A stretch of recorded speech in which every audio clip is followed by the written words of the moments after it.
Seigneur. Éternel des armées, Papa, nous te rendons grâce, nous te bénissons, Seigneur. Nous te remercions encore une fois, Seigneur, pour ton esprit que nous ressentons en ces lieux, Seigneur. Papa, tu es un grand Dieu, tu es tout puissant, Seigneur. Papa, alléluia. Et nous sommes fatigués, Seigneur Jésus-Christ, Papa, d'être dans ta présence, Seigneur.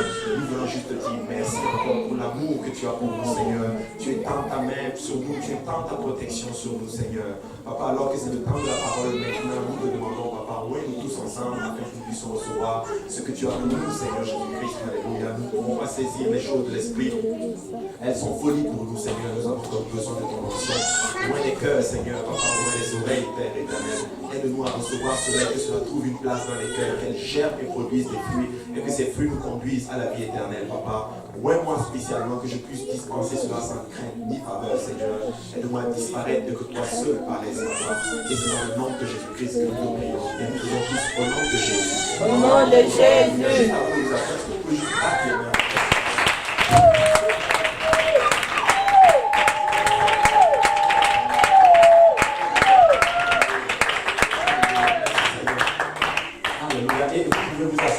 Dans la présence du Seigneur. Alléluia. Merci Seigneur. Alléluia. Nous allons parler de quelque chose que je trouve quand même très intéressant. Mais je vais poser une question. Sentez-vous libre de répondre? Alléluia. Ouais, ma soeur, souvent elle rit déjà. Elle répond à la question. Ou elle rit autre chose. Alléluia. Je vais poser une question. Qui ici a déjà escaladé une montagne?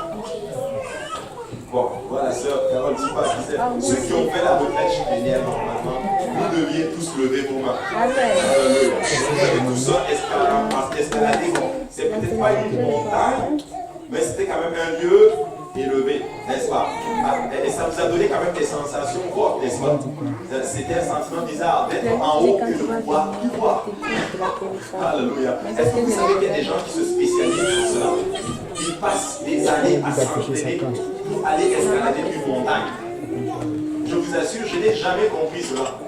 Amen. Tu passes toute ta vie pour aller escalader et ils s'entraînent, ils ont des machines, ils ont des techniques. C'est incroyable. Et là, ils montent, et quand ils arrivent en haut, yes, j'ai réussi. Et ils redescendent. Et il est content. Honnêtement, j'ai jamais compris ça. Mais vraiment, Seigneur, aide-nous. Alléluia. Mais aujourd'hui, on va prêcher sur un sujet aujourd'hui. Le titre du message, c'est descendre les montagnes. Maintenant, qui aime être sur la montagne? On va parler spirituellement. Nous aimons tous être sur la montagne et nous connaissons tous cette expression.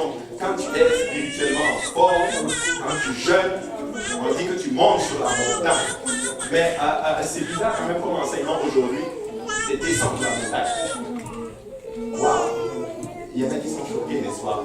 Dis à ton voisin, descendre la montagne. Mais ne me comprenez pas de travers. Alléluia. Si tu es en train de jeûner, si tu es en train de jeûner et que le Seigneur t'a dit jeûne jusqu'à tel temps, je continue. Amen. Ce n'est pas de ça que je parle. Alléluia. Amen. Alléluia. Maintenant, on va lire un passage, on va se lever et on va lire un passage et après je vais vous laisser vous asseoir. On va lire Exode chapitre 33 à partir du verset 17. Exode 33, on va lire quasiment du verset 17 à 18.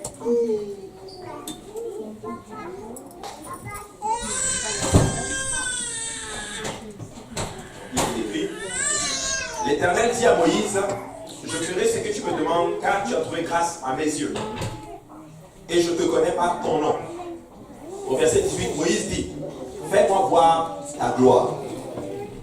Fais-moi voir ta gloire. Amen. Et vous pouvez vous asseoir.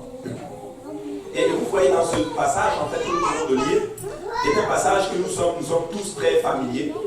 Moïse va demander quelque chose de particulier au Seigneur.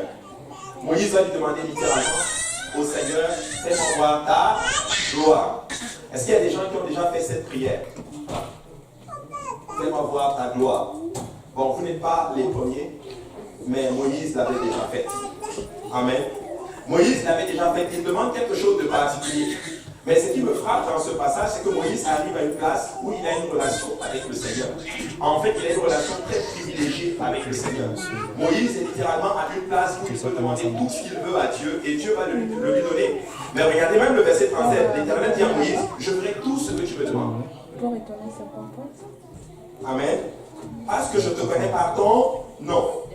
Amen. Et que tu as trouvé grâce à mes yeux. Je connais un peuple qui est sauvé par la grâce. C'est nous autres. Et je connais un peuple qui porte un nom qui est glorieux, qui est le nom de notre Seigneur Jésus-Christ. C'est encore nous autres. Donc je crois que cette parole qui est quasiment prophétique s'adresse à nous. Alors tu peux dire littéralement à ton voisin, l'Éternel te dit ce soir, je ferai tout ce que tu me demandes parce que tu as trouvé grâce à mes yeux. Amen. Et parce que je te connais par ton nom. Et là, Moïse va demander quelque chose de particulier. Moïse ne demande pas la richesse. Il ne demande même pas, alléluia, la perte de ses ennemis. Il ne demande même pas un bien quelconque. Tout ce qu'il veut, c'est voir la gloire de l'Éternel. Mais je vais choquer certaines personnes aujourd'hui. C'est que Moïse, littéralement, n'a pas eu ce qu'il voulait. C'est vrai, certains enseignent littéralement et vont l'enseigner, et je le crois en certaines parties, mais je veux le voir d'une autre partie aujourd'hui avec vous. Certains disent littéralement que le Seigneur va montrer quasiment le passé. Donc il a vu littéralement le passé. Amen. Et le Seigneur dira, je vais passer et tu vas voir mon arrière. Et certains savants théologiens disent littéralement que ce passé qu'il a eu, cette révélation qu'il a eue littéralement, c'était en fait ça. Amen. Mais moi je ne suis pas vraiment satisfait avec cela parce que je crois littéralement que Moïse n'a pas eu littéralement la réponse à sa question. Moïse n'a pas eu ce qu'il demandait en d'autres termes. Ou du moins probablement que le Seigneur attendait un moment propice pour pouvoir accomplir ce dont littéralement Moïse voulait. Donc des fois nous demandons certaines choses à Dieu. Le Seigneur te dit littéralement, je donne tout ce que tu me demandes. Mais nous lui demandons quelque chose de particulier, mais il ne nous donne pas maintenant. Ça ne veut pas dire qu'il ne va pas nous donner, mais ça veut dire peut-être que nous ne sommes pas prêts à voir littéralement la réponse du Seigneur. Amen. Il ne demande pas un bien quelconque ni les richesses. Il veut voir la gloire de Dieu. Dans ce verset, le mot gloire, c'est le mot kabod. Gloire, en fait, ça veut dire honneur, glorieux, abondance. C'est la richesse, la splendeur, la dignité, la réputation, l'honneur, la révérence et tout ce que vous pouvez littéralement imaginer. Vous savez, Joseph a dit ceci à ses frères, quand ils ont su qu'il était Joseph et qu'il avait beaucoup d'importance à l'Égypte, il a dit ceci, allez dire à mon père, allez raconter à mon père toute ma gloire. En fait, c'est le même mot qui est utilisé dans ce passage. Il est en train littéralement de dire à ce peuple-là, à ses frères, allez dire à mon père quelle est ma réputation en Égypte. Allez dire à mon père quelle est l'autorité que j'ai en Égypte. Allez dire à mon père quelles sont les richesses que j'ai en Égypte. Allez dire à mon père que littéralement en Égypte, c'est moi qui décide de tout. Allez dire à mon père toute ma gloire. Amen. Mais là, dans ce passage, c'est ce que Moïse veut voir. Mais je suis un peu frappé par la demande de notre cher Moïse.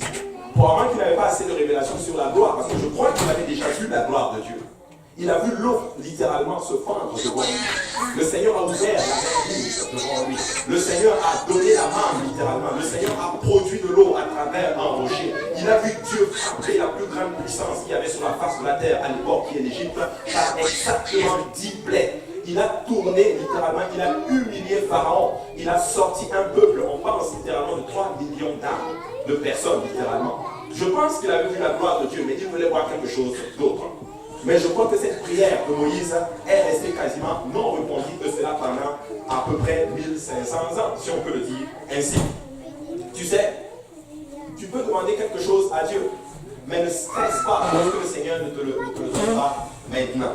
Dis à ton voisin, ne stresse pas. Ne stresse pas. Amen.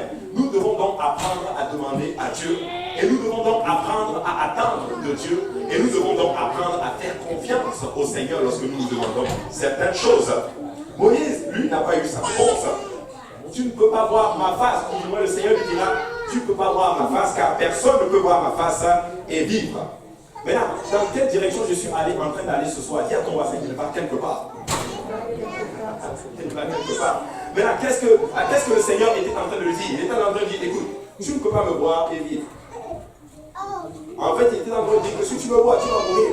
Voilà pourquoi quand vous rentrez dans l'Ancien Testament, quand certaines personnes voyaient un ange ou l'ange de l'Éternel, ils disaient, oh, je vais mourir.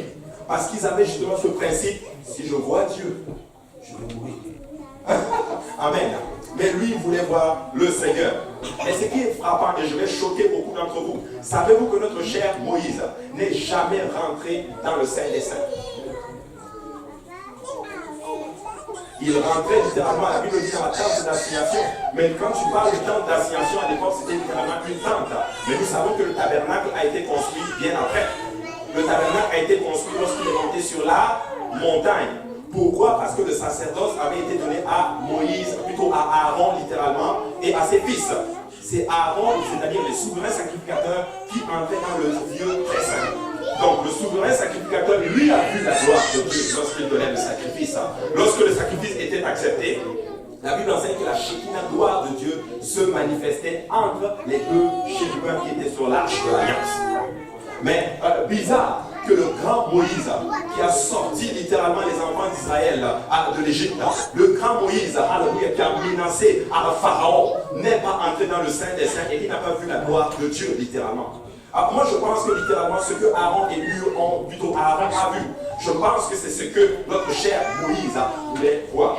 Dis à ton voisin, il va quelque part. Il a vécu et il est même mort justement avec cette prière à ses lèvres. Fais-moi voir ta gloire. Mais je crois qu'il n'a pas eu de réponse de son vivant. Mais le Seigneur est très bon. Regardez dans Luc chapitre 9, verset 28, la Bible déclare ceci.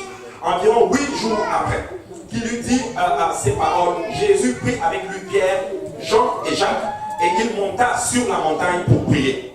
Pendant qu'il priait, l'aspect de son visage changea et son vêtement devint d'une éclatante blancheur. Et voici 2 hommes s'entretenaient avec lui. C'était Moïse et Élie. En fait, Moïse est mort. Il n'a pas vu la gloire Shekinah de Dieu littéralement. Il n'a pas vu le kabod littéralement de Dieu. Mais plusieurs siècles plus tard, le Seigneur Jésus-Christ arrive. Il prend littéralement 3 apôtres avec lui, Pierre, Jean et Jacques. Il monte avec eux sur la montagne. Et la Bible enseigne qu'à ce moment-là, regardez, et voici 2 hommes s'entretenaient avec lui, et c'était Moïse, et c'était notre chef Élie, qui apparaissait dans la gloire. Dans la gloire, il dit parlait, qui apparaissant dans la gloire, parlait de son départ qu'il allait accomplir à Jérusalem. Pierre et ses compagnons étaient appesantis par le sommeil, mais s'étant tenus éveillés, ils virent la gloire de Jésus et les 2 hommes qui étaient avec lui. Écoutez, notre Seigneur est très fidèle. Moïse n'a pas vu la gloire du Seigneur de son vivant, mais sur le mont de la transfiguration, il voit Dieu lui-même manifester, alléluia, dans la chair. Et la Bible enseigne que les vêtements de Jésus sont devenus blancs, tellement blancs littéralement, blanc chaud que le dit comme la neige. Et il a vu littéralement la gloire de l'Éternel. Écoute, même si Dieu va te ressusciter pour accomplir une promesse qu'il a faite dans ta vie, il va le faire. Moïse avait demandé cela peut-être 1500 ans plus tôt, mais c'était le temps pour lui, alléluia, de voir la gloire du Seigneur. Et Jésus-Christ était dans toute sa gloire. Amen. Dans toute sa gloire. Maintenant, certains d'entre vous seront choqués par cette déclaration, comme je le disais tantôt. Mais la montagne, Moïse n'est pas rentré dans le lieu très saint, qui était peut-être un lieu public. Je ne connais pas les dimensions. Mais laissez-moi vous dire que quand Jésus-Christ s'est manifesté, cette montagne est devenue une montagne sainte. Cette montagne est devenue le lieu très saint, littéralement, pour que Moïse puisse voir la gloire de Dieu. Parce que la gloire du Seigneur se manifestait toujours dans le lieu très saint. La montagne, lorsque Jésus-Christ arrive quelque part, est-ce que dès que sa gloire éclate, ce lieu devient un lieu très saint? Vous savez, moi je crois que ce lieu est le lieu très saint en ce moment. Parce que le Seigneur va montrer sa gloire parmi nous aujourd'hui. Et quand le Seigneur montre sa gloire, laissez-moi vous dire qu'il y a de la transformation. Amen. Maintenant, Moïse n'était pas rentré dans le Saint des Saints du tabernacle, mais la montagne était maintenant tout en entier un Saint des Saints. Jésus était transfiguré. Et le mot qu'on pourrait utiliser aujourd'hui, c'est le mot métamorphosé. En fait, Jésus n'était plus le même. Jésus a complètement changé, littéralement. Jésus est devenu quelqu'un d'autre. Amen. Vous savez, quand tu deviens un enfant de Dieu, il faut qu'il y ait ce qu'on appelle la transformation dans ta vie. Vous savez, nous nous répandons de nos péchés. Nous sommes baptisés au nom de Jésus-Christ pour le pardon de nos péchés. Nous recevons le don du Saint-Esprit. Et ça, c'est bon, nous devenons une nouvelle créature. Mais je crois que dans la marche d'un enfant de Dieu. Il y a un temps où nous sommes complètement transformés. Et ça, c'est un moment où nous devenons quelqu'un d'autre. C'est un moment où nous changeons littéralement. C'est un moment où nous rentrons dans une autre dimension dans notre relation avec le Seigneur. Et je crois que le Seigneur est en train de le faire avec beaucoup de personnes maintenant. Je regarde vos vies, je vois votre maturité, je vois que vous êtes en train d'entrer dans une autre dimension dans votre relation avec le Seigneur. Écoutez, n'ayez pas peur de rentrer dans cette dimension parce que la métamorphose fait partie littéralement de notre relation dans le Seigneur. Amen. Un changement qui se passe littéralement de l'intérieur. Maintenant, voilà ce que je crois. Je crois que quand Jésus-Christ était sur le mont de la transfiguration, de lui quasiment émanait une gloire, une lumière éclatante. Et je crois que c'est ce que la Bible déclare. Et moi, je crois littéralement que c'était justement un des scénarios qui montrait la divinité de notre Seigneur Jésus-Christ. Sa divinité qui avait été cachée par sa chair, littéralement, à transpercer littéralement cette chair. Et vous savez quoi, quand tu commences à vivre pour le Seigneur, laisse-moi te dire que la gloire du Seigneur va commencer à jaillir de toi. Peut-être que ta chair est peut-être forte, elle retient un peu le Saint-Esprit qui est en toi. Mais si tu persévères dans la consécration, si tu persévères dans le jeûne de la prière, si tu persévères en étant fidèle à la maison du Seigneur, un temps viendra littéralement où tu vas entrer dans ce qu'on appelle la métamorphose, la transfiguration. L'Esprit du Seigneur va jaillir littéralement de toi. Amen. Je crois que le Seigneur était en train de montrer la divinité qui avait été cachée à l'intérieur. Et des années plus tard, les apôtres vont écrire d'ailleurs à propos de cet événement qu'ils ont eu dans Jean 1, 14, la Bible déclare ceci. Et la parole a été faite chair, et elle a habité parmi nous, pleine de grâce et de vérité. Et nous avons contemplé sa gloire, une gloire comme la gloire du Fils unique venu du Père. Jean lui a rendu témoignage et s'est écrié. C'est lui dont Jésus, celui qui vient après moi, m'a précédé car il était avant moi. Et là, Jean est en train de parler littéralement. Il dit que la parole a été faite chair. Et cette parole a même habité parmi nous. Cette parole est pleine de grâce, pleine de vérité. Il dit littéralement, nous avons contemplé sa gloire. Nous avons contemplé sa gloire. Qu'est-ce qu'il est en train de dire justement ici? Il est en train de dire littéralement que la gloire de l'Éternel est passée Jésus-Christ. Amen. La parole, c'est encore Jésus-Christ. Vous savez, la parole de Dieu a été écrite par Dieu et c'est encore lui-même littéralement. Mais cette parole qui a été faite chair, Jean est en train de nous dire qu'ils ont contemplé littéralement sa gloire. En fait, littéralement, je suis en train de dire ceci au peuple de Dieu. Moi, je crois que Moïse voulait voir Jésus. Moïse voulait voir Dieu manifester dans la chair. Pour moi, le Seigneur était en train de dire, écoute mon cher Moïse, ce n'est pas encore pour toi, ou du moins ce n'est pas le temps pour moi de me manifester encore dans la chair. Mais plusieurs siècles plus tard, je vais arriver sur la terre, mon pied va fouler le sol, je vais me manifester dans un corps humain. Et à ce moment-là, même si tu n'es pas là, et vu que je t'ai promis de faire littéralement tout ce que je te demande, tout ce que tu me demandes de faire, je vais te ressusciter et tu vas voir ma gloire. Tu sais quoi? Dieu ne garde jamais le crédit de quelqu'un. Si Dieu t'a fait une promesse, tu peux être sûr qu'il va l'accomplir. Je ne sais pas combien de temps ça va prendre. Je ne sais pas combien d'années ça va prendre. Mais si Dieu t'a fait une promesse, tu peux être sûr qu'il va l'accomplir. Je ne sais pas qu'est-ce que Dieu t'a promis, mais moi je sais que Dieu m'a promis beaucoup de choses. Certains, il les a accomplis. Mais le Seigneur n'a pas encore tout accompli. Même si je meurs ce soir, même si je meurs, alléluia, le Seigneur va accomplir toutes les promesses qu'il nous a faites. Et je suis là pour amener au peuple de Dieu à croire ceci. Vous devez croire aux promesses que le Seigneur vous a faites. Même si ce n'est pas accompli maintenant. Écoute, il va le faire bientôt. Même s'il va te ressusciter pour que tu puisses voir ta promesse, il va le faire. Vous vous rendez compte, Moïse, au fond. En fait, moi je crois que cette situation, c'était en fait comme la cerise sur le gâteau que le Seigneur était en train de donner à Moïse. C'est ceci. Moïse, c'était quoi son but? C'était d'entrer dans la terre promise. Est-ce qu'il est entré dans la terre promise de son vivant? Non. Mais quand Jésus est monté sur la montagne, où est-ce qu'il était? Sur la terre promise. Et quand il a ressuscité Moïse, ils étaient sur la terre promise. Moïse est quand même entré dans la terre promise. Écoute, peu importe les promesses que le Seigneur te fait, tu peux lui faire confiance. Il va accomplir ses promesses dans ta vie. il va les accomplir. Des années plus tard, les apôtres ont écrit là-dessus. Ils disent, oh, j'aime beaucoup le verset de 1 Jean 15. 1 Jean 15 dit ceci, Jean lui a rendu le témoin et s'est même écrié. Oh, moi j'aime beaucoup la Bible. C'est celui dont j'ai dit, c'est celui qui vient après moi, m'a précédé. C'est bizarre, hein? En fait, il est venu après moi. Mais en fait, il m'a précédé. Ça a l'air paradoxal, hein? Et il va plus loin.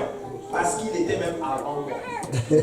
En fait, Jean est en train de dire que ce monsieur de 33 ans que vous voyez, est Jéhovah lui-même. C'est le Seigneur lui-même. Parce que, écoute, il vient après toi, mais en fait, il était avant toi. Écoute, vous savez quoi, que Jean-Baptiste est le grand frère de Jésus de 6 mois, dans la chair, bien sûr. Alors, moi, je pense qu'avant de naître, le Seigneur a dit ceci à Jean-Baptiste, écoute, toi, tu vas aller 6 mois avant moi. Va juste préparer le chemin. Amen. Quand un roi arrive, il faut qu'on prépare littéralement le chemin. Et quand Jean est arrivé, Jean lui a rendu le témoignage. Il est venu après moi. Mais laissez-moi vous dire, il est avant moi. En fait, il est celui qui est pour toujours. Écoute, n'oublie jamais ceci. S'il t'a fait une promesse, il va l'accomplir. Amen. Ah, vous ne croyez pas cela? Mais moi je crois que le Seigneur va accomplir toutes les promesses qu'il nous a faites. Le Seigneur nous a promis un réveil, il va nous donner ce réveil. Il est en train de nous donner ce réveil et je crois que ça c'est même juste une goutte d'eau de ce que le Seigneur a en réserve pour nous. Il t'a promis de restaurer ta vie, laisse-moi te dire qu'il va le faire. Il t'a promis de restaurer ton mariage, laisse-moi te dire qu'il va le faire. Il t'a promis, alléluia, de sauver tes enfants, laisse-moi te dire qu'il va le faire. Est-ce qu'il t'a promis littéralement de sauver tes parents? Laisse-moi te dire qu'il va le faire parce qu'il est fidèle et il est scellé lui-même par sa parole. Écoute, Dieu est scellé par une chose, c'est sa parole. Amen. Amen. 2 Pierre 1,16. Pierre lui-même fait effet de cette histoire. Ce n'est pas en effet en suivant des fables habilement conçues que nous avons vu, que nous avons fait connaître la puissance et l'avènement de notre Seigneur Jésus-Christ, mais c'est comme ayant vu sa majesté de nos propres yeux. Il dit ceci, ce n'est pas par les fables qu'on essaie d'expliquer l'avènement de notre Seigneur Jésus-Christ. Alléluia. Mais laissez-moi vous dire, Jésus-Christ n'était pas juste un simple monsieur. Ce n'est pas une fable, c'est que les gens, et beaucoup de gens disent que non, c'est juste une mythologie, c'est juste une fable. La Bible n'est pas une fable, c'est une histoire réelle. Jésus a marché sur le sol, Jésus a ressuscité les morts, Jésus lui-même a ressuscité d'entre les morts. Les gens l'ont vu monter au ciel sans propulseur. Écoutez, il est le Seigneur des Seigneurs. Ce n'est pas une fable. Et l'apôtre Pierre était en train de dire littéralement, ce n'est pas une fable. Que nous n'avons pas utilisé des fables pour vous montrer l'avènement, la puissante avènement de notre Seigneur Jésus. Amen. Il dit, c'est comme si nous avons vu sa majesté de nos propres yeux. Vous savez, dans ce verset, le mot majesté, c'est le mot magaleitos. Magaleitos. Je ne peux plus lire le grec. Ça veut dire grandeur, magnificence. Regardez, de la majesté de Dieu. Ils étaient en train de dire littéralement, nous avons vu Dieu lui-même. Nous avons vu le Seigneur lui-même. Nous avons vu sa majesté. Il dit, car il a reçu de Dieu le Père, honneur et gloire. Quand la gloire magnifique lui fit entendre d'une voix qui disait, celui-ci est mon fils bien-aimé, en qui j'ai mis toute mon affection. Et nous avons entendu cette voix venant du ciel lorsque nous étions avec lui sur la sainte montagne. De quoi ils sont en train de parler? Il est en train de parler du monde de la transfiguration littéralement. Il est en train de dire que nous avons vu le Seigneur. Nous avons vu sa majesté lui-même. Nous avons vu le roi lui-même. Nous avons vu Jésus littéralement nous montrer sa divinité. Et je suis là pour dire à quelqu'un, écoute, si Jésus ne t'a pas encore montré sa divinité, il est capable de te montrer qu'il est Seigneur dans ta vie. Il est Dieu dans ta vie. Et quand on dit qu'il est ton Dieu, ça veut dire qu'il est capable de tout faire dans ta vie. Quand on dit qu'il est ton Seigneur, ça veut dire que c'est lui qui décide pour toi. Amen.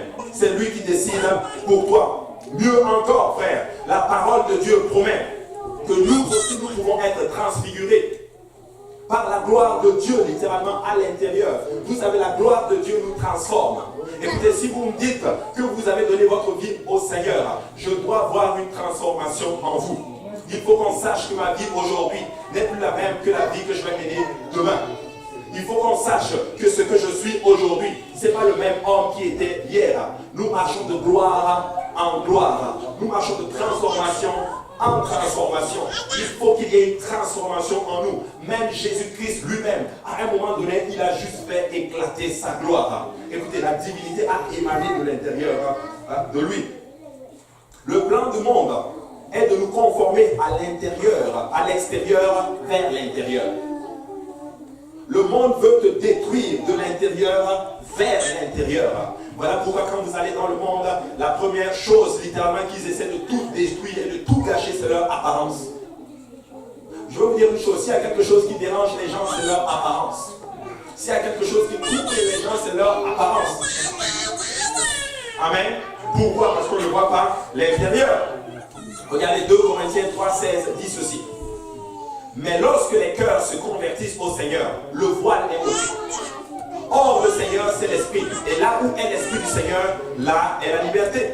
Nous tous qui, le visage découvert, contemplons comme dans un miroir la gloire du Seigneur, nous sommes transformés en la même image. Nous sommes transformés en la même image. Quelle est l'image de Dieu? N'est-ce pas Jésus-Christ? Nous sommes transformés pour devenir comme Jésus-Christ. Nous devons tendre à devenir comme Jésus-Christ. Écoutez, Jésus-Christ aimait les gens, nous devons aimer les gens. Jésus-Christ priait, nous devons prier. Il jeûnait, nous devons jeûner. Jésus-Christ faisait toutes ces choses, nous devons le faire. J'ai mieux encore pour vous. Il guérissait les malades, nous devons aussi le faire. Il ressuscitait les morts, je crois que nous pouvons. Je crois que nous allons ressusciter les morts au nom de Jésus. Et c'est même déjà arrivé.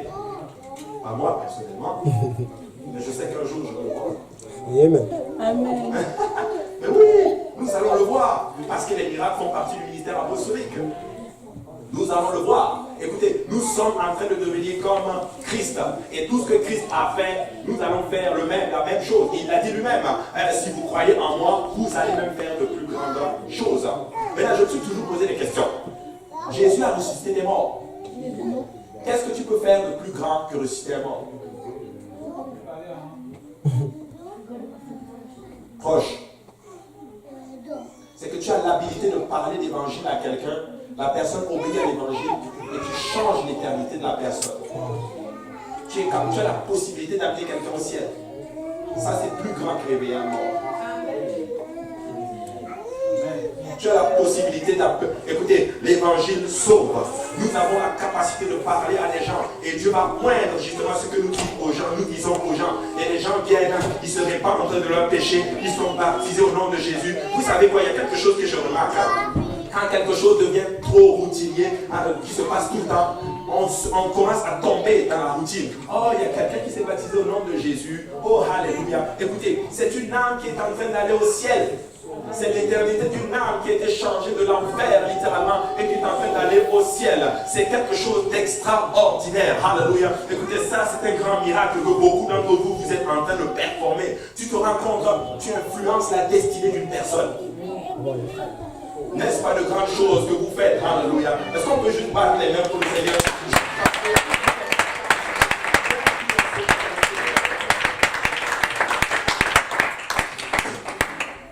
De gloire en gloire, comme parle le Seigneur, l'Esprit. Romains chapitre 12, verset 2 dit ceci. Ne vous conformez pas au siècle présent, mais soyez transformés par le renouvellement de l'intelligence, afin que vous discerniez quelle est la volonté de Dieu. Ce qui est bon, agréable et parfait. Le Seigneur nous dit littéralement, ne vous conformez pas au siècle présent, mais votre intelligence doit être renouvelée. C'est-à-dire que ton intelligence doit être changée. C'est-à-dire que quand nous venons en Christ, la façon de penser doit complètement changer. Écoutez, ce qu'on faisait dans le monde, fait le contraire littéralement. Dans le monde, pour monter, il faut justement se montrer littéralement. Mais dans la maison du Seigneur, tu veux monter, tu vas t'humilier littéralement. Dans la maison du Seigneur, on monte en descendant et on descend en montant. Écoutez, tout ce que nous faisons dans le monde, changeons ses perspectives. Mais dans la maison du Seigneur, alléluia, c'est l'humilité et l'humilité et l'humilité et l'humilité. Il n'y a que ça. Mon pasteur va toujours enseigner ceci. La seule façon d'avancer, marche humblement devant le Seigneur, marche humblement devant les hommes de Dieu, marche humblement devant la parole du Seigneur, marche humblement et Dieu va faire de grandes choses dans ta vie. Amen.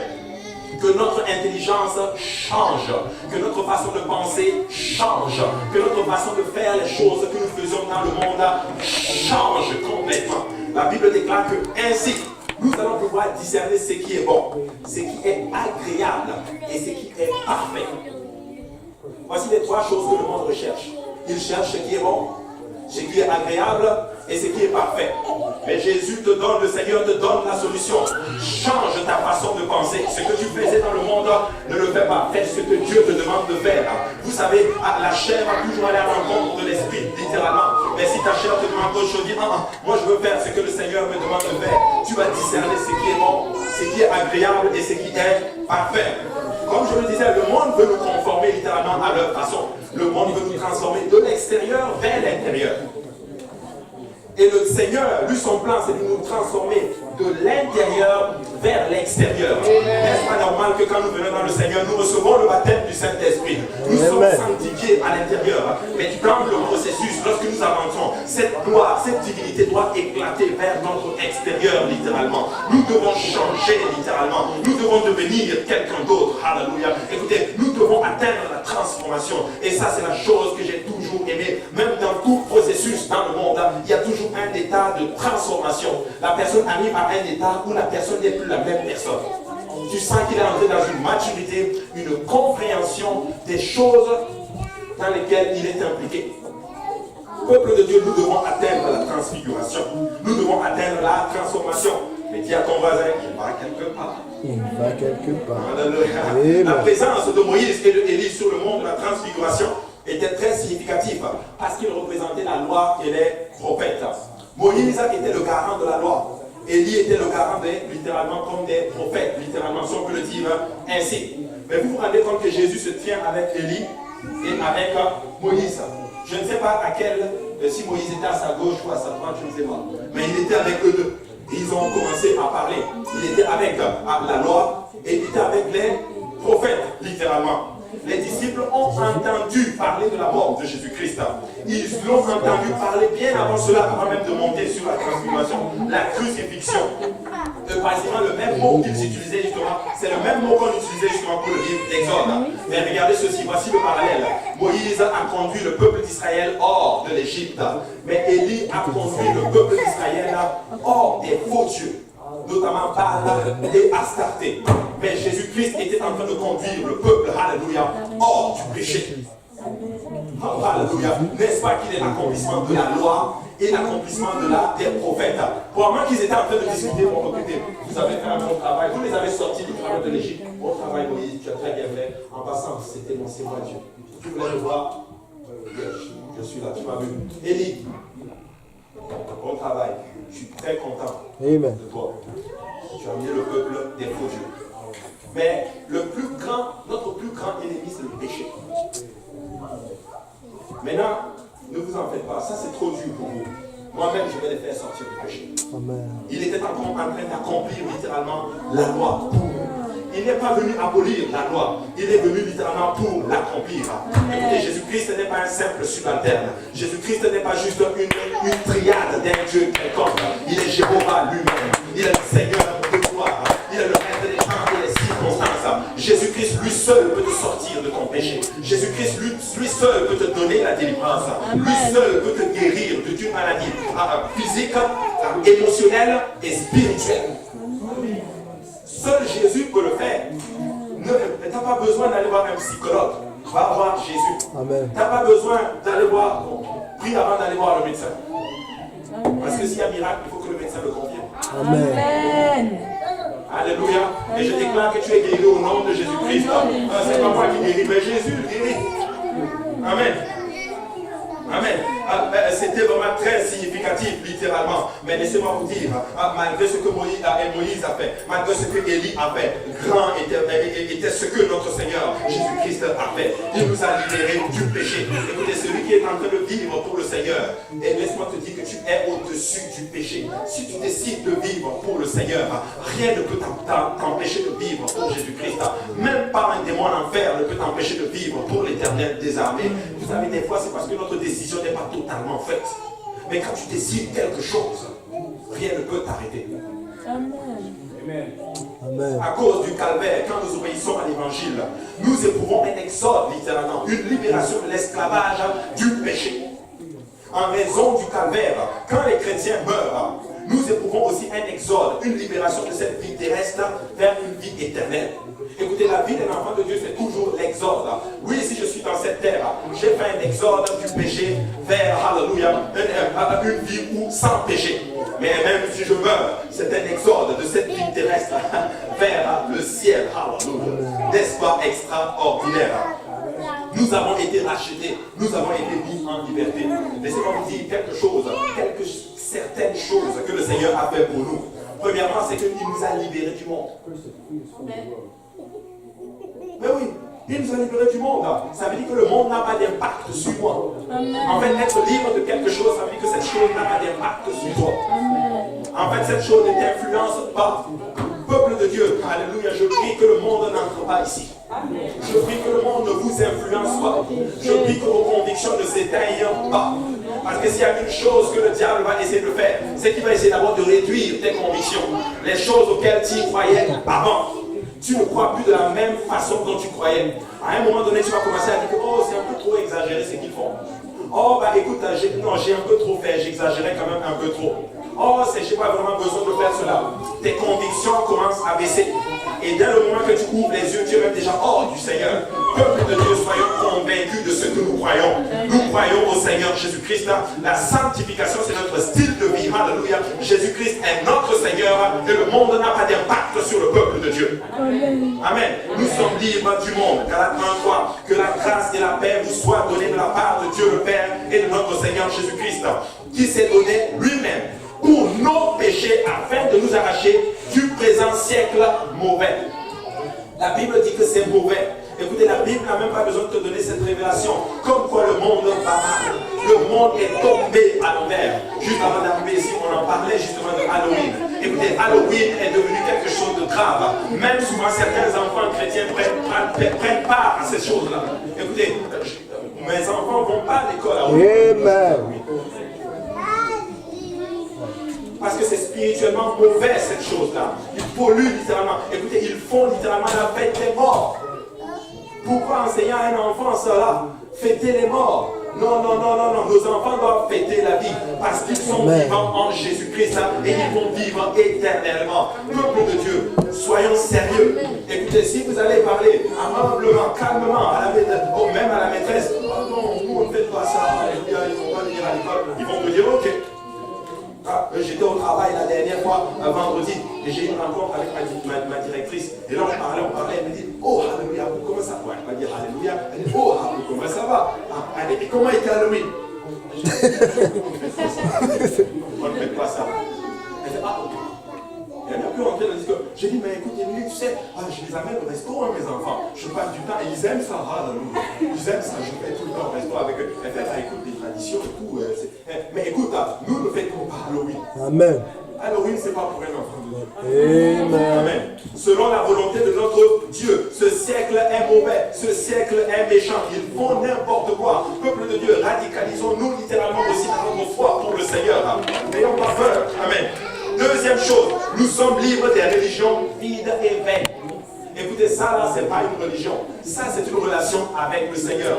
La religion, ou du moins, si tu veux pratiquer la religion, la Bible déclare que la religion pure et simple, c'est aller voir les orphelins. Il y a un verset qui parle comme ça, les orphelins et les veuves, littéralement. C'est ça, être religieux. Mais écoute, la religion, ce n'est pas ça qui sauve. Ça, ce n'est pas une religion. L'islam dit ceci, fais des œuvres pour être sauvé. Le bouddhisme dit ceci, reste en méditation jusqu'à ce que tu atteignes un état de perfection ou un état, je ne sais même plus, un état d'illumination. Les Krishna, en d'autres termes les hindous, ils disent ceci, tu n'as pas besoin de faire d'autres choses. Le gourou, lui, va faire toutes ces choses pour toi. Amen. J'ai rencontré quelqu'un qui m'a dit ça. Un hindou, littéralement, lui disait, écoute, donne-moi $10 000, je vais acheter des vaches pour faire des sacrifices parce que les diables, les esprits, c'est ça qu'ils aiment. Je lui ai dit, ne fais pas ça. Mets ta confiance dans le Seigneur Jésus-Christ. Obéis à l'évangile. Mets ta confiance dans le Seigneur. Et le Seigneur va accomplir littéralement sa grâce dans ta vie. Amen. Ça, ce sont les religions. Mais nous, ce n'est pas ça. Nous, c'est une relation, littéralement. Notre Père nous a libérés de notre péché. Et parce que nous aimons notre Père, littéralement. Parce que nous avons été sauvés, littéralement. Nous vivons une vie de sanctification. Nous vivons une vie différente, littéralement, du monde. Voici ce que nous sommes, littéralement. Nous l'avons de nos péchés parce que nous reconnaissons que nous sommes des pécheurs. Et vous savez quoi, notre Papa, il vient habiter en nous pour nous aider, littéralement, à vivre pour lui. C'est ça, la chrétienté. C'est ça la chrétienté. Amen.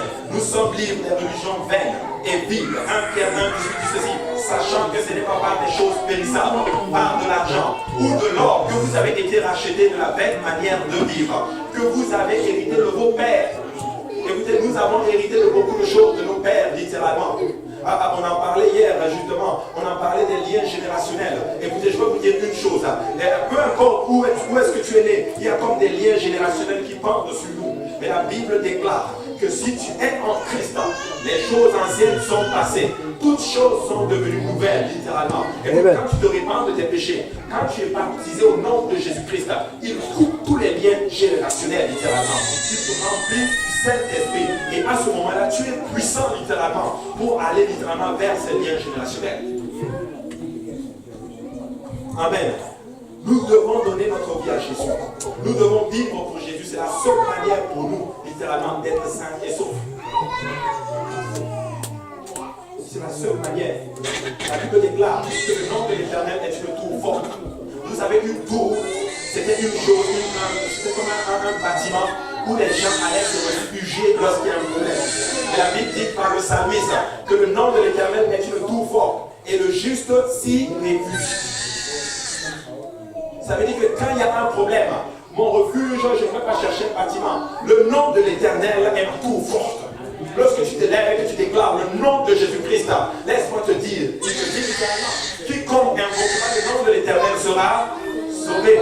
Écoute, nous invoquons le nom de Jésus dans les eaux de baptême. Nous invoquons le nom de Jésus quand il y a des problèmes. Nous invoquons le nom de Jésus pour manger. Nous invoquons le nom de Jésus. En fait, nous sommes des Jésus. Parce que le nom de Jésus est notre plus fort. Nous sommes libres du péché, dit de 14, qui s'est donné lui-même pour nous, afin de nous racheter de toute iniquité et de se faire un peuple qui lui appartient, purifié et zélé pour les bonnes œuvres. Peuple de Dieu, si nous sommes sauvés, nous devons être en zèle pour les bonnes œuvres. Nous devons produire des bonnes œuvres. Nous devons faire des choses qui glorifient le Seigneur. Notre vie doit être un témoignage, littéralement, de Christ qui vit en nous. Regardez ce qu'il dit au verset 2. Il s'est donné lui-même afin de nous racheter de toute iniquité. Est-ce que vous savez ce que ça veut dire? Il n'y a pas un péché qui peut t'empêcher d'aller au ciel si tu es en Jésus-Christ. Pourquoi alors beaucoup de personnes, après avoir donné leur vie au Seigneur, pensent aux choses du passé? Parce que tu retournes en arrière. Écoute-moi, ne permets pas à ton passé de diriger ton futur. Non. Écoute, si tu as donné ta vie à Dieu, c'est fini. Peu importe ce que tu as fait dans le passé, tout est fini dans le sang de Jésus-Christ. Il n'y a pas un péché qui est plus grand que le sang de Jésus-Christ. Écoute, peu importe. Écoutez, certains ont fait des avortements, certains ont fait des méchancetés, certains ont pris de l'alcool, certains ont fait des adultères, de la fornication. Mais tu sais quoi? Le sang de Jésus a tout effacé. Amen.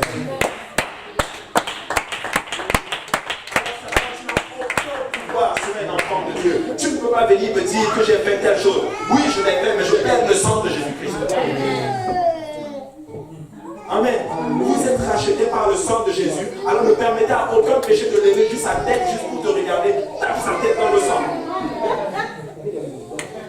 Amen. Parce que le nom de Jésus-Christ, alléluia. Écoutez, nous ne réalisons pas c'est quoi la puissance qui se trouve dans le baptême. Je vous dis, depuis que j'ai été baptisé au nom de Jésus, ma vie n'a plus jamais été la même. J'ai été lavé littéralement de tout péché, mais Dieu sait que j'en ai fait. Je vous dis, j'étais un super pécheur. Mais la Bible déclare, il a tout effacé. Tout. Il n'y a plus rien qui peut te réclamer. Je dis absolument rien. Alors ne vis plus dans le passé. Oui, tu as fait ces choses, mais c'est fini. Amen. Tu sais quoi, Jésus-Christ lui-même quand il regarde, il dit je ne vois rien. Amen. Je peux vous dire la différence entre le diable et Dieu. C'est que Jésus-Christ, il ne sait pas ce qui se passe dans ton passé et le diable non plus ne connaît pas ton futur. Amen. Il regarde dans ton passé, il dit, je ne vois rien. Et le diable arrive, il dit, non, je ne vois rien. Il n'a rien fait. Il n'a rien fait. Non, Dieu dit, j'ai tout dépassé. Nous sommes libres du péché. Et il nous a libérés pour que nous soyons zélés pour faire de bonnes choses. Quatrième point, nous sommes réellement libres. J'aime vraiment ça. Regardez, Jean 8, 36. Si donc le Fils vous a franchi, vous êtes réellement libre. N'est-ce pas glorieux d'être un enfant de Dieu? N'est-ce pas glorieux d'être un chrétien? N'êtes-vous pas content de vivre pour Dieu? Je comprends que certains d'entre vous, vous êtes souvent fatigués. Je comprends que certains d'entre vous, des fois, vous sortez et vous allez peut-être rencontrer certains de vos amis qui sont dans le monde, qui vont commencer à relaver votre cerveau. Oh, mais tu sais quoi, tu perds un peu ton temps. Hein. Écoute, réfléchis quand même un peu. Hein. Écoute, tu vas trop quand même à l'église. Hein.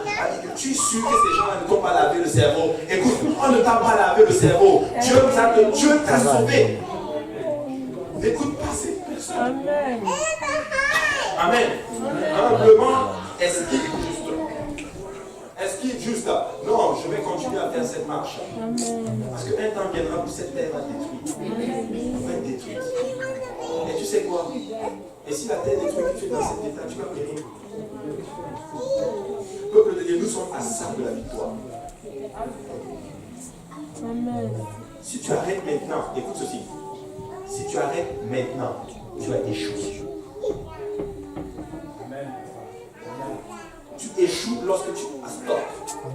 Mais tant que tu n'arrêtes pas, tu n'as pas encore échoué. Amen. C'est glorieux d'être un enfant de Dieu. C'est la prière constante de l'Église qui nous permet d'expérimenter la gloire de Dieu parmi nous. Je suis en train de dire au peuple de Dieu, vous savez, certains d'entre vous, vous faites beaucoup de choses. Certains sont impliqués dans la chorale. Certains sortent pour aller évangéliser. Certains sont impliqués à l'école du dimanche. Certains font beaucoup de choses. Écoutez, ne soyez pas fatigués. Ne soyez pas fatigués, parce que je peux sentir un esprit de fatigue sur le peuple de Dieu. Je conçois qu'il y a beaucoup de choses que nous faisons. Je conçois que le corps est fatigué. Mais ça prend peut-être juste un peu de sagesse, littéralement. Ça prend peut-être de se dire, ok, je me focalise sur tel service. Je donne mon énergie. Parce que l'ennemi va trouver une technique à épuiser littéralement ton corps, épuiser par la même occasion ton esprit. Et tu ne pourras plus faire les choses du Seigneur. Mais il est difficile d'atteindre le sommet d'une montagne. Pas facile de monter sur la montagne. Il y en a qui ont jeûné 7 jours. Il y en a qui ont jeûné 5 jours. Il y en a qui ont jeûné 6 jours. Vous conviendrez avec moi que ce n'est pas facile de grimper une montagne. C'est beaucoup d'énergie. Écoutez, ils sont montés sur la montagne avec le Seigneur. Pierre était avec lui. Jean était avec lui. Jacques était avec lui. Écoutez, c'était une haute montagne littéralement. Mais ils sont montés littéralement avec le Seigneur. Et ils sont arrivés sur la montagne. Ce n'est pas facile de jeûner, je le conçois. Ce n'est pas facile de prier des fois, je le conçois. Mais tu sais quoi? Il faut que tu grimpes cette montagne. Tu dois aller sur la montagne. Amen. Tu dois aller sur la montagne. Parce que Jésus lui-même a escaladé la montagne. Les apôtres eux-mêmes ont escaladé la montagne. Ils se sont même endormis d'épuisement et ont même presque manqué la plus grande manifestation de la gloire de Dieu que le monde ait jamais connue. Vous vous rendez compte, hein? Ils étaient épuisés littéralement, probablement endormis. Si on peut juste remettre un peu mon image, probablement endormis parce qu'ils ont escaladé la montagne. Mais laisse-moi vous dire que tu escaladé la montagne. Tu es peut-être fatigué en ce moment, mais laisse-moi te dire que tu es en train de vouloir. Dieu va te montrer une gloire qui surpasse ta pensée. Vous savez, la gloire du Seigneur se manifeste lorsque nous sommes faibles. Lorsque tu n'es pas capable de faire les choses, c'est là que le Seigneur se manifeste. Il faut vous dire honnêtement, j'ai vu souvent le réveil du Seigneur dans des moments où je n'avais vraiment même pas envie de venir à l'église. Il y a des moments où je suis arrivé ici les lundis à l'étude biblique, comme la semaine passée, il y avait 32 personnes ici dans le sanctuaire. Il n'y avait quasiment personne quand on est arrivé. On était épuisés, ma famille. On était juste là comme ça. Et tout d'un coup, j'ouvre les yeux, il y avait tellement de monde. Je dis, Seigneur, vraiment, amène-moi dans le moment de fatigue. Parce que c'est là que la gloire du Seigneur se manifeste. C'est le temps. Galates 6 dit ceci, nous ne nous lassons pas de faire le bien, car nous moissonnerons au temps convenable si nous ne relâchons pas. que tu relâches. Amen. Tu dois continuer. La Bible dit, ne te fatigue pas de faire le bien. Est-ce que vous conviendrez avec moi que c'est très difficile de continuer à faire le bien? Nous nous fatiguons très vite de faire le bien. Tu vas faire le bien une fois, 2 fois, 3 fois, ou par exemple ceux qui vont chercher des armes pour les amener dans la maison du Seigneur. Tu vas aller chercher l'arme une fois. 2 fois, tu vas aller la chercher. 3 fois. Bon, alléluia, bon. Alléluia. Après, c'est l'âme même qui t'appelle. 4 fois, 5 fois. Et des fois, les gens, même les frères, même vont t'appeler. S'il te plaît, est-ce que tu peux aller chercher cette âme? Et tu vas même être odieux envers ces frères-là. Ne nous fatiguons pas de faire de bien. Amen. Parce que tu vas récolter autant convenable. Ministère des itinérants, 1 fois. 2 fois. À peine. Le Seigneur est bon, hein? Mais vous savez quoi? Ce ministère ne tiendrait pas s'il n'y a pas des gens qui sont en train de pousser. Que le Seigneur vous bénisse. Qu'il étende sa main sur vous. Vous allez récolter. Et vous ne savez pas un homme qui va vous donner ce que vous êtes en train de faire. Il y en a qui sortent pour aller évangéliser. Il y en a qui s'occupent des enfants en bas. Et Dieu sait qu'on a beaucoup d'enfants. Amen. Écoutez, je ne sais pas combien d'enfants, il faut qu'on me donne des statistiques. Je ne sais pas combien d'enfants nous avons au sous-sol les dimanches matin là. Combien à peu près? Une trentaine. C'est 30 enfants. Aïe, aïe, aïe. Écoutez, ça c'est une église. Amen. Il y a des églises qui n'ont pas 30 personnes. Amen. Pour calmer nos enfants, pour que les adultes... Écoutez, moi je suis content quand il y a... Je dit les enfants descendez. Parce que mais écoutez, il y a des gens qui sont douteux. Ne vous lâchez pas de faire le bien. Parce que Dieu va étendre sa main sur vous. Vous allez réussir. Et Dieu va vous bénir. Écoutez, quand vous rentrez dans la Bible, dans le livre d'Exode, les sages-femmes qui ne voulaient pas tuer les enfants mâles des femmes juives, qu'est-ce que la Bible déclare? La Bible dit que Dieu fit prospérer leur maison. Amen. Évangélisation. Vous savez, la conférence arrive. Ne nous lâchons pas. Nous sommes sur la montagne. Certains d'entre vous ont jeûné. Mais c'est le temps de descendre maintenant de la montagne et d'aller dans la vallée du besoin. Amen. C'est le temps maintenant de sortir avec cette gloire que nous avons reçue sur la montagne et d'aller donner et inviter ces gens. Parce que vous allez voir dans quel esprit je suis en train d'aller aujourd'hui. Ne nous relâchons pas. Regardez verset 10. Ainsi donc, pendant que nous en avons l'occasion, pratiquons le bien envers tous, surtout envers les frères en la foi. Surtout envers les frères en la foi. N'oublie jamais ton frère et ta soeur. Les frères ici, ça parle des soeurs aussi. Nous devons nous faire du bien. Nous devons faire du bien envers tout le monde, mais nous devons faire du bien envers les frères en la foi. On ne doit pas se frapper dessus. Amen. Écoute, nous sommes le corps du Christ. Donc si tu frappes ton frère, tu es en train de frapper ton corps. Et si je dis, Emmanuela, frappe-toi, elle va me dire, oh, Pasteur Abou, il est fou, hein. Non, tu ne frappes pas ton corps. Amen. Amen.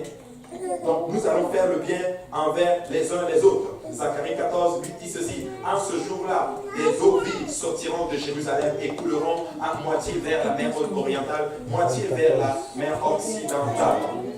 L'Éternel sera roi sur toute la terre. Et en ce jour-là, l'Éternel sera le seul Éternel et son nom sera le seul nom. Écoute, si vous persévérez, un temps viendra où le nom de l'Éternel sera le seul nom sur la face de la terre. Et en ce moment-là, tu auras littéralement toute la gloire. Écoutez, moi j'entends le voir littéralement des frères Jonathan qui vont diriger littéralement quasiment des contrées. Parce que le millénaire, ça va être un temps glorieux pour nous. Parce que nous allons régner avec Christ. Mais ceux qui vont régner avec Christ, c'est ceux-là qui auront persévéré. On va voir des Emmanuela littéralement qui vont aller des coordonnatrices de prière de toute une contrée de 10 millions d'âmes. Alléluia. Nous allons voir, alléluia. alléluia, des frères tels en train de diriger telle chose. Pourquoi? Parce que nous allons régner avec Christ. Mais ce n'est pas le temps de relâcher. C'est le temps de pousser encore. Regardez ce que Dieu est en train de faire. Écoutez, je regardais ce matin, je tourne mon visage, c'était juste plein. Là, je parlais avec Pasteur Serge. Je dis, Pasteur Serge, peut-être qu'il nous faut une bâtisse. Peut-être que le Seigneur est en train de tout casser en bas. Ça, il commence toujours par les fondations. Tout en bas, il dit, c'est quoi? Je vous donne une bâtisse. En passant, chaque fois, on parle de notre bâtisse, on parle de moi. Alléluia, on dit toujours que cette bâtisse est belle. Ce serait bon pour l'église de l'Est. Amen. Amen. Ah, écoutez, je ne sais pas qu'est-ce que Dieu va faire. Peut-être qu'il va réparer le sous-sol. Mais je sais une chose, c'est que si nous ne relâchons pas, il va faire de grandes choses parmi nous. Alléluia. Alors dis à ton frère, ne relâche pas. Ne relâche pas. Ne relâche pas. Encore plus, dis à ton frère, je veux te voir au ciel. Je veux te voir au ciel. Alléluia. Excellent. Nous allons nous voir au ciel. Acte 2, 17. Dans les derniers jours, dit l'Éternel, je répandrai de mon esprit sur toute chair. Vos fils, vos filles prophétiseront. Vos jeunes gens auront des visions. Et vos vieillards auront des songes. Écoute, il est en train de parler des derniers jours. Il est en train de donner une révélation comme quoi nous sommes dans les derniers jours. Je n'ai pas vu un temps où les gens reçoivent le Saint-Esprit comme le temps dans lequel nous sommes. N'est-ce pas que nous sommes dans les derniers jours? Écoute, ne relâche pas maintenant. Écoute ceci. Si tu devais relâcher, c'était avant. Si tu devais relâcher, c'était hier.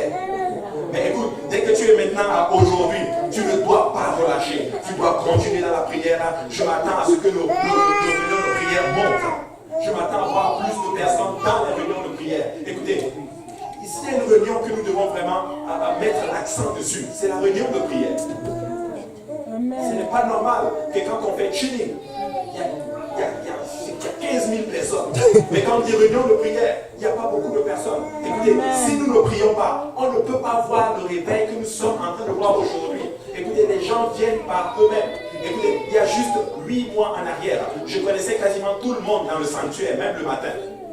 Mais aujourd'hui, je ne connais même pas. Il y a certaines personnes, je les vois, je dis, oh, c'est les nouvelles personnes. Tu ne sais même pas qui l'a invité. C'est Dieu qui l'a invité. Pourquoi? Parce que nous sommes en train de persévérer.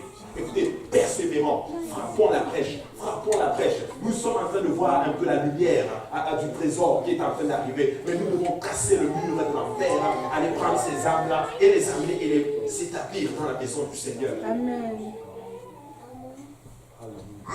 Nous devons le faire. Acte 2, 14 dit ceci. Car la terre sera remplie de connaissances et de gloire de l'Éternel, comme le fond de la mer par les eaux qui le couvrent. Il est en train de dire qu'un temps viendra, vous allez avoir la connaissance. Qui ici ne peut pas prêcher Acte 2, 38? Vous pouvez tous le faire. Amen. Amen. Même les enfants, ils peuvent prêcher Acte 2, 38. Et Dieu va poindre leur Acte 2, 38. Parce que quand nous allons dire la connaissance à certaines personnes, ils seront affranchis. Amen. Ne vous lassez pas, peuple de Dieu. Nous allons voir la gloire du Seigneur. Nous avons jeûné, nous avons prié. C'est le temps maintenant de voir la gloire de Dieu. C'est le temps de voir la gloire du Seigneur. Ne tombe pas endormi devant la plus grande manifestation de la gloire de Dieu que le monde n'ait jamais connue. Vous savez quoi? Ils étaient endormis, les apôtres. Mais ne tombe pas endormi, mon frère, ma soeur. Ne t'endors pas sous le coup de la fatigue. Ne t'endors pas sous le coup de la nervosité. Ne t'endors pas tout simplement parce que quelqu'un t'a fait du mal, même dans la maison du Seigneur. Écoutez, tout le monde, quelqu'un va vous offenser. Révélation aujourd'hui. Même Pasteur Abou va vous offenser un jour. Amen. Je vais même encore vous choquer. Même Pasteur Kaouzi, le grand Pasteur Kaouzi, il va vous offenser un jour. Amen. Pourquoi? Parce que c'est un homme. Est-ce que tu vas quitter l'église à cause de ça? Est-ce que tu vas te refroidir à cause de soi? Pasteur m'a pas salué aujourd'hui. Moi, je ne vais même plus nettoyer l'église. Non, tu ne nettoies pas l'église pour le pasteur. Tu nettoies l'église pour Jésus. Amen. Amen. Please, quand tu nettoies l'église, pense à Jésus. Quand tu prends une chaise, tu le mets en place. Jésus, je le fais pour toi. Quand tu jeûnes, Jésus, c'est pour toi que je fais ça. Quand tu amènes une âme dans la maison du Seigneur, Jésus, regarde, je vais prendre cette âme, parce que je veux que cette âme vienne à toi. Je le fais pour Jésus. Alléluia. Amen. Mais oui. Mais oui. Ne nous lâchons pas de faire le bien. Vous savez quoi? Il y aura beaucoup d'offenses. Quand le réveil arrive, il y aura beaucoup d'offenses. Il y aura toujours des problèmes quand il y a le réveil. Rien que ce matin, au sous-sol, il y avait des déchets.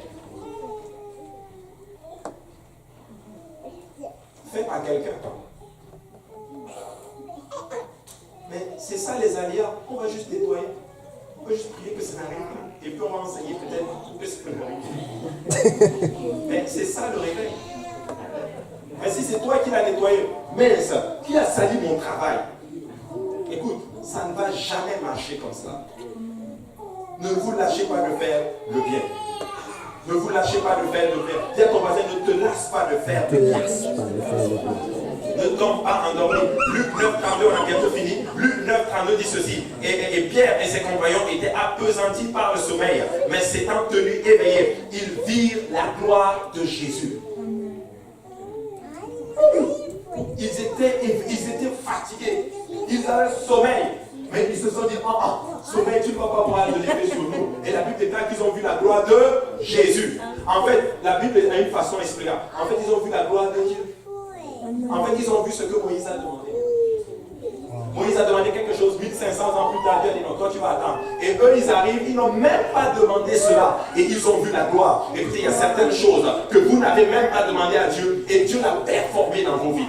Écoutez, l'église, le projet de l'église de l'Est, je n'ai pas entendu la promesse quand Dieu l'a fait au pasteur et à sa famille.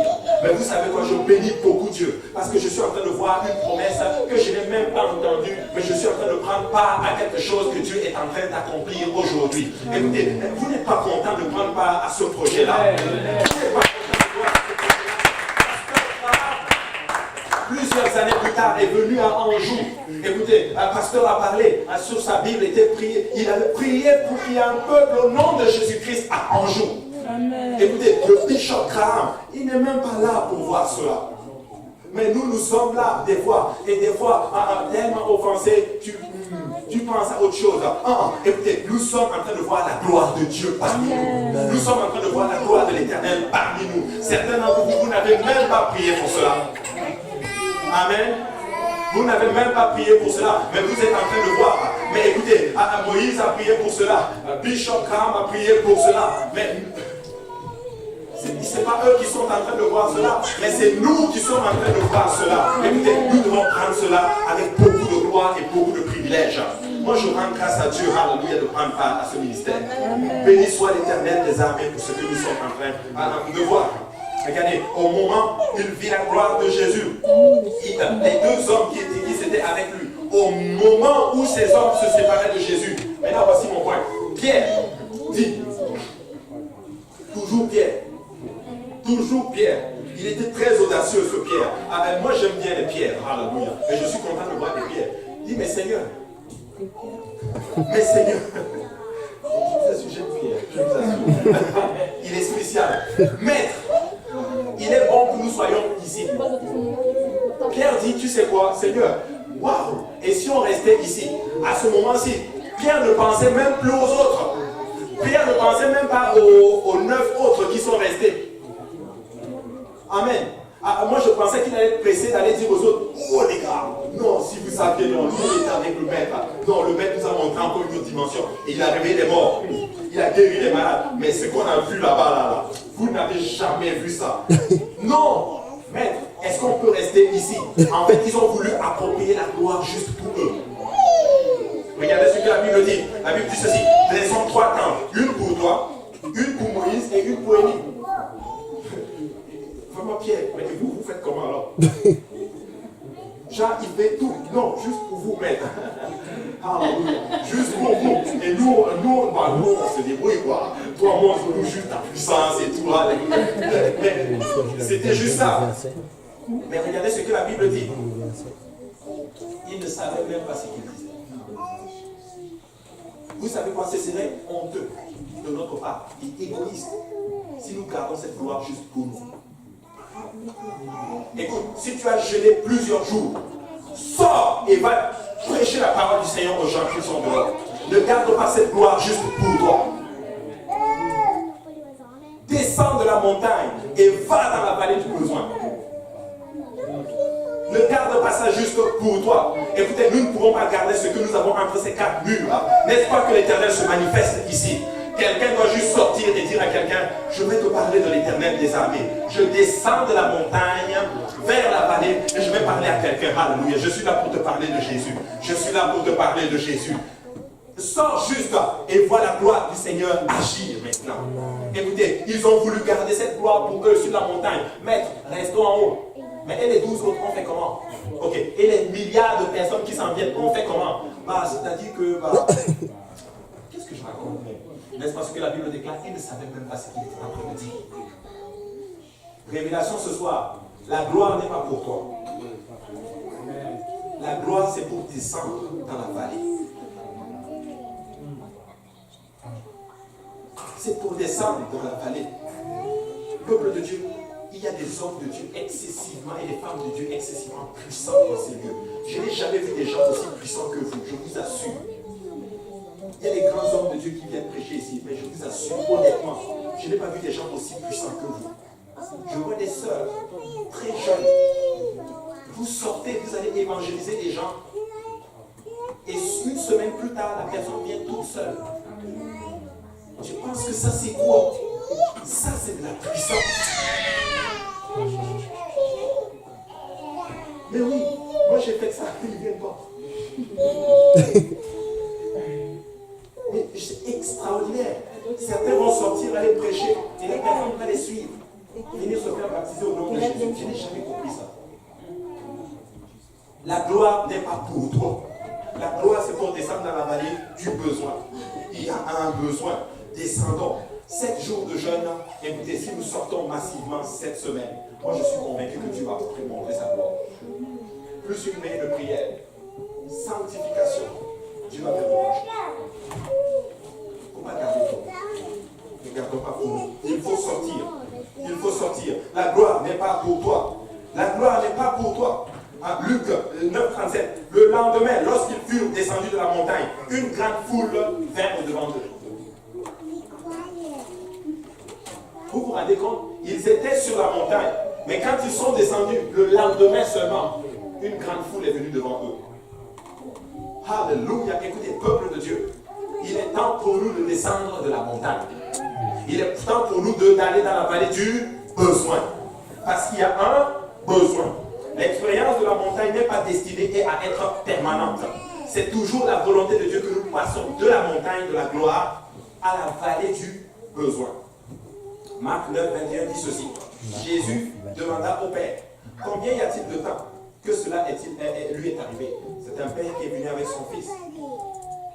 Mais le père dit, depuis son enfance, mon fils est troublé, répondit-il. Et souvent l'esprit l'a jeté dans le feu et dans l'eau pour le faire périr. Mais regardez ce que le père dit, mais si tu peux faire quelque chose, viens à notre secours, aie compassion de nous. Regardez la réponse de Jésus. Jésus lui dit, si tu peux. Il dit à Jésus, tu sais quoi, bon, bah écoute, là on est venu te voir, bon, c'est du 50-50. Vraiment, si tu peux faire quelque chose, fais-le. Si tu ne peux pas, on continue nos affaires. En fait, c'est littéralement ce qu'il était en train de dire. Et Jésus demande, mais si tu peux, tu ne sais pas à qui tu parles. Et regardez ce que la Bible dit, regarde. Point d'exclamation, 3 points de suspension. Pour un moment qu'il a dit autre chose. La Bible dit, tout est possible. Et Jésus dit, tout est possible à celui qui croit. Donc si tu crois, tout est possible. Regardez le verset 24. Aussitôt le père de l'enfant s'écria, je crois, mais viens au service de mon incrédulité. En fait, il dit, c'est une façon polie de dire je crois pas. Mais please, aide-moi. Aide-moi. Si tu crois, tu vas voir la gloire de Dieu. Si tu crois, tu vas voir la gloire de Dieu.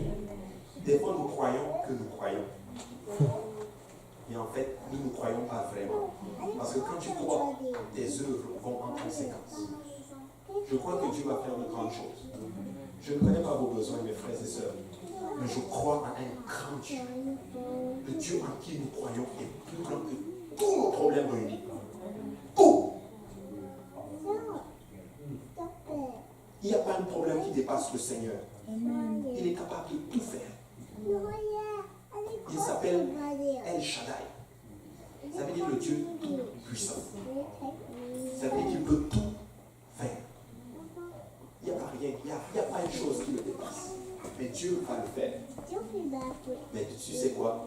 Descends de la montagne avec la gloire que tu as et va dans la vallée et tu vas voir le Seigneur agir. Amen. Levons-nous dans la présence du Seigneur. Amen.